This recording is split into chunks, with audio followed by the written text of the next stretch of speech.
Prepárense, peruanos, empieza el caos por la crisis del gas. Exclusivo, nueva denuncia de estafa inmobiliaria tiene los mismos personajes y las mismas formas que revelamos en otro caso hace poco. Nuevos mensajes entre Adrián Villar y Francesca Montenegro una semana después del accidente. Detalles de la cuestionada gestión de López Chau en la uni. Al menos un efectivo de la policía estaría metido en un mega robo de oro en Cusco y Trump no descarta el despliegue por tierra en la guerra contra Irán. Empieza la contra.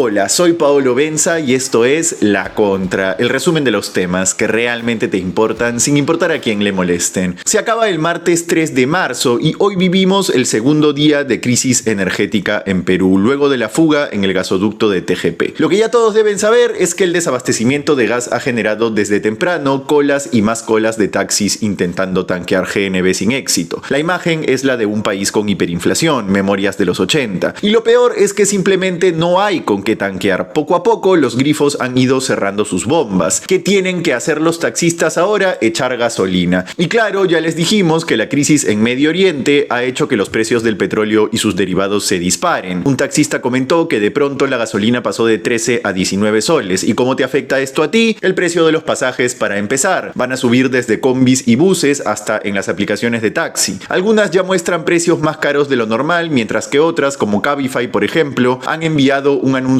sobre un suplemento extra que te cobrarán e irá directamente a los conductores. Más les vale que si aprovechan para lucrar, los voy a descubrir. Ojo que la emergencia tiene todavía para 2 semanas por lo menos. Eso significa que después de los pasajes, lo siguiente que va a subir son los productos que se mueven de un lado al otro. Recuerden que el flete depende del combustible, así que será una quincena de presiones inflacionarias sin dudas. De hecho, esa es una idea que quería dejarles a los que les gustan los temas económicos. La crisis del gas genera dos efectos complejos de manejar para los hacedores de política. Primero, inflación y segundo, enfriamiento de la economía. Ya les expliqué por qué va a haber presiones al alza en los precios, o sea, inflación, pero también tienen que ver el golpe en la producción nacional. El recorte del suministro a las fábricas es casi total. Las que no pueden cambiar a otra fuente de energía, que igual es más cara, solo les queda cerrar 15 días. Es durísimo. Y luego están los clientes libres, donde además de fábricas hay mineras, constructoras, etcétera. El COES ya anunció un recorte de al menos 10% en su suministro eléctrico, ojo, no de gas, sino de electricidad que se suele producir con gas para cuidar las reservas de diésel que hoy estamos quemando para evitar apagones. Repito, inflación y menos producción. ¿Cómo puede reaccionar el BCR ante esto? Subir la tasa amarra la inflación, pero profundizaría el golpe económico y viceversa. Les dejo la cuestión ahí, pero como señala el economista Waldo Mendoza, la receta pasa por empujar la producción de alguna manera desde el Ejecutivo. Por ahora, TGP ya se ha reunido con gremios industriales y con el regulador del sector, Osinermin. La empresa que opera el gasoducto, ojo, es de capitales 100% extranjeros. Los socios minoritarios son la española Enagas y la argelina Sonatrach, y el mayoritario era hasta hace poco el Fondo de Pensiones de Canadá, pero acaba de vender su participación a los gringos de EIG. Bueno, según fuentes del sector, hoy TGP recién ha podido llegar a la zona de la fuga. Al inicio, dicen las fuentes, se creía que el problema era únicamente en el ducto de líquidos de gas, pero resulta que también ha sido afectado el ducto de gas como tal. Según Pedro Gamio, ex viceministro de Energía, los 14 días que se decretaron de emergencia aún son suficientes para arreglar el problema. Pero es difícil llevar la maquinaria a la zona. Habían pensado hacer un bypass, nos dice una fuente, pero otras voces aseguran que no sería posible. La opción más viable es llevar todo con helicópteros de carga pesada, pero no hay tantos ahorita en Perú. La cosa está jodida, señores, que repito, si no se arregla en 14 días y se extiende, ahí sí vayan pensando en apagones y más. No hay tanto diésel y el petróleo escasea en todo el mundo por la guerra en Medio Oriente. La Sociedad Peruana de Hidrocarburos ha emitido un comunicado en el que alerta que algunos grifos todavía están abasteciendo ilegalmente a los autos. Ojo con eso porque pone en riesgo el abastecimiento domiciliario. Osinermin dice dice que lo ha estado fiscalizando, pero ya saben. La Asociación de Consumidores de Gas del Perú también sacó su propio pronunciamiento, quejándose de que el transporte de gas dependa únicamente de, cito, una concesión monopólica, o sea, la de TGP. Y ya les dije ayer, es hora de repensar eso. No podemos depender como país de un solo tubo. En fin, vamos con una investigación. Uy,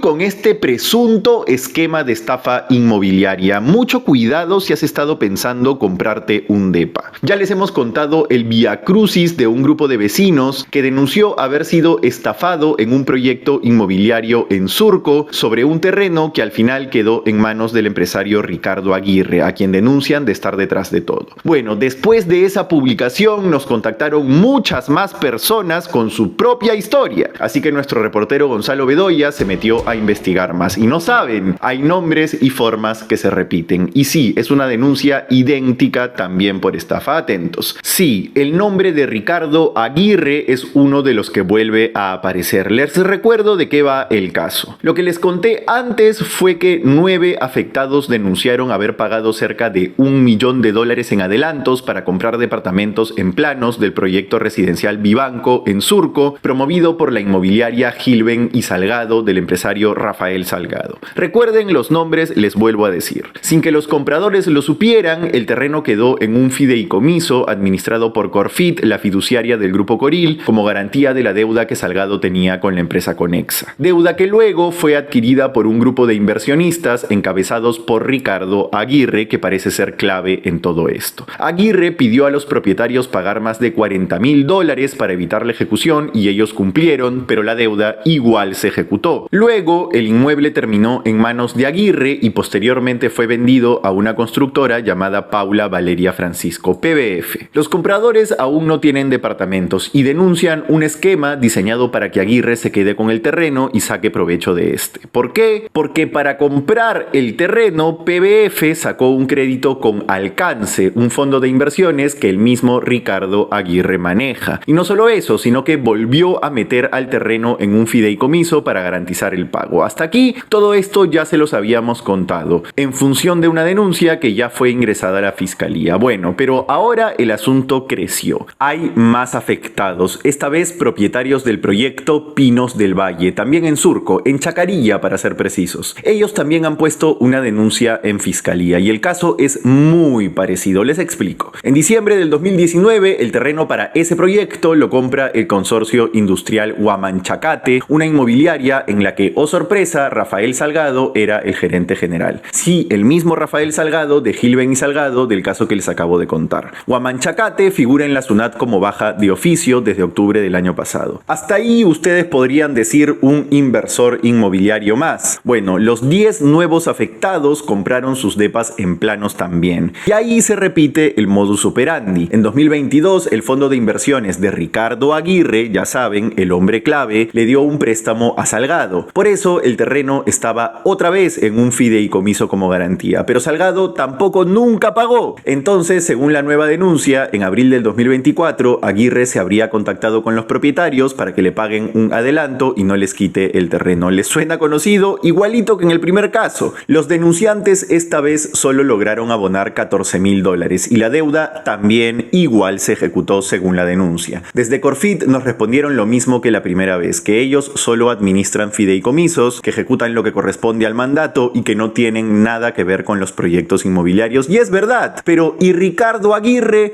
Pues dijo que en ambos proyectos fue Rafael Salgado el que no cumplió con los denunciantes. Dice que a él le debían plata y pues ejecutó la deuda, todo dentro de lo legal, jura. Y que el año pasado fue a la fiscalía como testigo. En concreto, sobre este último caso, negó haber recibido los $14,000 de parte de los denunciantes y también negó todo tipo de vínculo y contubernio con Salgado. Este último no respondió a nuestras consultas. Le dejamos el caso al Ministerio Público para que indague, al menos. Por ahora vamos a un primer corte y volvemos con la demanda de la minera Lupaca al Perú, los nuevos chats de Adrián Villar, detalles de la cuestionada gestión de López Chau en la UNI y un policía involucrado en un mega robo de oro y dinero en Cusco. Volvemos. ¿Te gusta nuestro contenido y quieres ver más de nosotros? Pues estás de suerte. Hemos creado un Patreon donde tendrás más de la contra. Al suscribirte, conseguirás los mejores beneficios, así como acceso a contenido exclusivo. Pero sobre todo, apoyarás a este proyecto. Encuentra el link de nuestro Patreon en la descripción de este video, para seguir hablando de los temas más impactantes de los que nadie habla,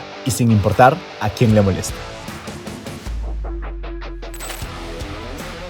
Regresamos con la contra, el resumen de los temas que realmente te importan sin importar a quién le molesten. Y ya sabes, la mejor forma de sostener este espacio de periodismo libre es con nuestras membresías de YouTube. Te pasaremos completos nuestros documentos exclusivos, tendrás contenido adelantado y stickers. Solo tienes que clicar en el botón unirse aquí abajo. Apoya el periodismo independiente. Titulares. 1. La canadiense Lupaca nos mete un juicio para cobrar un arbitraje que ya ganó. Sí, señores, otro más. A ver, todo comienza en 2018 con una serie de protestas sociales de la comunidad campesina de Parán en Huaura, específicamente en la zona de influencia de Invicta Mining Corporation, propiedad de Lupaca Gold. Según argumentó la minera, esa comunidad tomó la mina por un día, causó daños a la propiedad y atacó a su personal. Luego hubo un bloqueo de varios días en el campamento, lo que les impidió operar. Lupaca tuvo que contratar su propio personal de seguridad para recuperar la mina, según relata en el arbitraje, y alega que la respuesta de las autoridades peruanas en el momento fue débil, solo invitando a las partes a tener un diálogo nada más. Por esos daños y el continuo conflicto con la comunidad, Lupaca se fue al CIADI bajo el argumento de que el Perú había violado acuerdos contemplados en el TLC con Canadá. Según ese tratado, Perú se comprometía a brindar absoluta protección y seguridad, además de tener un trato igualitario ante la ley. El CIADI le concedió a Lupaca una indemnización de $40 millones más intereses, en total cerca de $70 millones. Un pésimo precedente para un país con conflictos mineros como el nuestro, la verdad. Ahora cualquier empresa del sector con problemas como ese podría iniciar un arbitraje similar. En fin, el fallo del CIADI es de junio del año pasado, pero el Perú no ha pagado. Así que en Lupaca presentaron una demanda el 27 de febrero de este año para que un juez de Washington confirme el fallo y les dé luz verde para congelar y confiscar bienes del Estado peruano en cualquier parte de Gringolandia. Igualito que pasó con Kunturwá. Si recuerdan, parece que todos se van a copiar la receta. Ay, mamita. 2. Vamos con un anunciante. A veces el problema no es cuánto debes, es cuánto pagas por esa deuda. Si tienes créditos con tasas altas, consolidarlos puede ayudarte a tomar una decisión financiera inteligente. Para eso, con Prestamipe obtén un préstamo con garantía hipotecaria con tasas personalizadas, plazos de hasta 6 años, montos desde 15.000 soles hasta 2 millones de soles y con un desembolso promedio en 15 días útiles. Decide con respaldo y pide tu préstamo hoy en prestamipe.com/Benza. Prestamipe, confiamos en ti.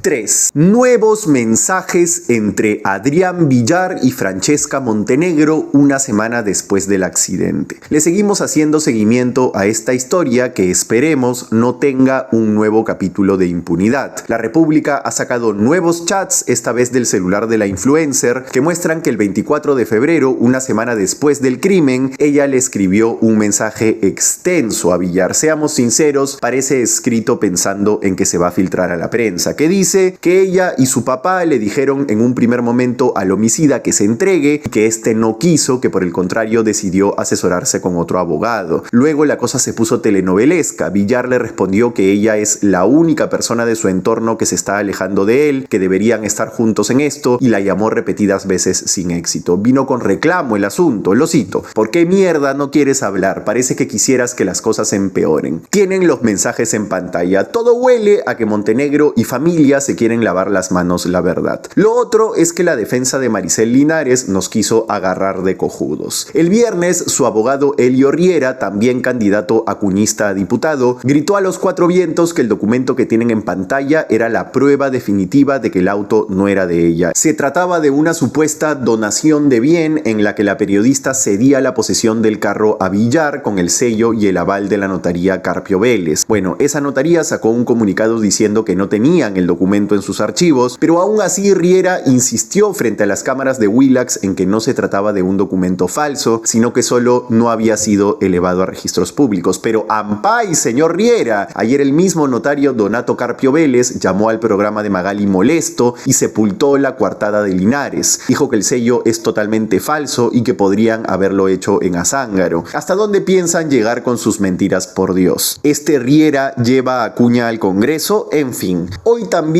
fue la audiencia de prisión preventiva para Villar y Nakazaki, su nuevo abogado, sacó todas las artimañas de viejo zorro. Hasta citó a la corte IDH. En fin, un tema clave es que para que Villar reciba prisión preventiva, la fiscalía debe calcular que su condena superará los 5 años. Y la estrategia de Nakazaki es cuestionar ese cálculo porque dice habría que sumarle atenuantes. Y agrega, tienen que explicar por qué el impedimento de salida fue insuficiente para tener que ir a algo mayor. El juez, que en un momento trató de hijo a Villar... Te hago una pregunta para que me contestes, Adrián. Sí. ¿Qué pasó por tu cabeza, hijo, cuando hiciste eso? ¿Y por qué no bajaste si atendiste a esa señorita? Dijo que mañana leerá su fallo. Veremos qué resuelve. 4. Más detalles de la cuestionada gestión de López Chau en la UNI. Ya les hemos contado que López Chau y sus aliados hicieron lo que quisieron con el cambio de estatutos de la universidad para que una persona cercana a él sea rector. Lo dijo la Contraloría, lo dijo Hildebrand en sus 13 y hay una carpeta fiscal revelada por el Comercio. Ok, pero el domingo Panorama dio un poco más de información sobre cómo la gestión de López Chau en la UNI habría servido para impulsar su campaña. A fines del 2023, luego de inscribir a Ahora Nación como partido, empezaron unos viajes para las conferencias denominadas 5 hélices por el desarrollo sostenible, donde López Chau era protagonista. Pidieron más de 200.000 soles para recorrer Piura, Chancay, Ucayali, Junín, entre otras regiones. Y claro, sus opositores vieron el tema como un desvío de fondos públicos para actos encubiertos de proselitismo. Pero además veían un incremento en las órdenes de servicio entre el 2023 y el 2024. El reportaje apunta a lo que ya les dijimos varias veces, contrataciones a afiliados del partido, solo que hay nuevos nombres: Nelson Machuca Castillo, Freddy Parodi Crispín y Jennifer Ponte. ¿Qué creían? ¿Que el señor era un angelito? Por favor, pura hipocresía. 5. Al menos un policía estaría metido en un mega robo de oro en Cusco. La noche del 24 de febrero, un empresario minero iba a bordo de su vehículo con, escuchen bien, 60 kilos de oro y más de 6 millones de soles en efectivo, pero su camioneta fue interceptada por una banda de 10 a 12 personas en 2 autos. A pesar de la magnitud del asalto, la víctima no formalizó una denuncia. Por algo será, ¿no? Bueno, como sea, la policía siguió investigando y detuvo a 3 sospechosos. Y ayer, el jefe de la región policial del Cusco, el general Virgilio Velázquez, informó que estaría implicado al menos un efectivo policial según la República. No puedo dar más detalles al respecto, manejamos esa hipótesis, declaró. Todo muy turbio. Y ya que estamos hablando de temas de inseguridad, la Asociación de Transportistas del Servicio Urbano de Transporte del Perú, gremio que representa a más de 100 empresas, ha convocado a una marcha para este jueves 5 de marzo. Los siguen matando en silencio. Por ahora vamos a un último corte y regresamos con la escalada de violencia en Medio Oriente que Trump no descarta invadir Irán. Volvemos. Espera. ¿Quieres apoyar este proyecto y aún no sabes cómo? En La Contra investigamos, revelamos y contamos lo que otros medios prefieren callar. Y hoy puedes apoyar este trabajo uniéndote como miembro del canal desde 8 soles. En nuestros 3 niveles podrás disfrutar de varios beneficios, desde acceso anticipado a contenido del canal y a investigaciones exclusivas, hasta reuniones con la comunidad. Apóyanos a seguir dándote el mejor contenido y únete a La Contra. Regresamos con La Contra, el resumen de los temas que realmente te importan sin importar a quién le molesten. Dale like a este video si te gustó para que el algoritmo se lo muestre a más gente. Like, mendigo likes. También suscríbete al canal. Si te gusta, cómpranos una membresía de YouTube haciendo clic en el botón unirse aquí abajo, o también puedes yapearnos a este QR. Cerremos. Trump no descarta entrar por tierra a Irán, o sea, invadir ya directamente. Y es que la cosa sigue escalando. Israel mandó tropas al sur del Líbano para acabar con los miembros del grupo terrorista pro-iraní Hezbollah. Y horas más tarde, hoy por la mañana, fuentes militares israelíes informaron a medios de su país que se habían volado un edificio de la ciudad de Qom, en Irán, donde se habían reunido los clérigos de alto rango para elegir al sucesor del difunto Ayatollah Jamenei como nuevo líder supremo. El misil habría explotado justo cuando se estaban contando los votos. Es tremendo. Irán ha respondido con un brutal ataque con misiles a Tel Aviv que ha dejado 2 12 heridos. Ojo, no se olviden, en todo este intercambio hay civiles muertos de ambos bandos. ¿Y en qué anda Trump? Lo último es que ha puesto a disposición buques de la Armada norteamericana para escoltar a los barcos que quieren pasar por el estrecho de Hormuz, que Irán ha cerrado de facto. Trump también ha asegurado que va a pagar las primas de riesgo de los petroleros que circulen por ahí. Es que los precios del crudo están volando. Además, el secretario de Defensa gringo ya habla de un posible ataque terrestre según Infobae y la Deutsche Welle. Esto luego del ataque con drones de Irán contra la embajada gringa en Riad, la capital de Arabia Saudita. Algo semejante ha pasado con su consulado en Dubái. Y ojo a eso, estamos presenciando una guerra en la que los drones toman un rol preponderante, sobre todo para Irán, que con ellos salva su desventaja militar frente a los gringos. La precisión y facilidad con la que esos aparatos superan las defensas estadounidenses, además sin costo de vidas, es cada vez más relevante. Hoy el New York Times ha revelado lo que pasó días antes del inicio de la guerra. El éxito del operativo en Venezuela se mezcló con las presiones de Benjamín Netanyahu, quien entró en el despacho Oval la mañana del 11 de febrero, cito, decidido a llevar a Trump por la senda de la guerra. En fin, esto va a tener consecuencias para todos en los próximos meses, a estar atentos. Y bueno, la payasada de hoy es Porky, que se caga de risa de Pancho de Pierola. Pero eso sí, yo quiero acabar también acá, ¿no? Un tema pues jocoso, que siempre lo he fregado a Pancho con esto, y le he pedido permiso para decirlo, ¿no? Quiero terminar esto agradeciendo a todo este panel, a ustedes, pero decirles que esta noche están todos invitados, barra libre, en la noche de Barranco. Eso fue todo por hoy en La Contra. Disfruta, comenta, comparte este video en la noche de hoy o en la mañana de mañana, como más te acomode. Y nada, retomo el cierre de este programa con reflexión personal. Cuiden lo que comen, a qué hora comen y el estrés con el que comen. El sistema digestivo manda todo en la salud. Tomen el consejo. Hoy vienen Arlet Contreras y Nora Loredo. Nos vemos en el set. Chao.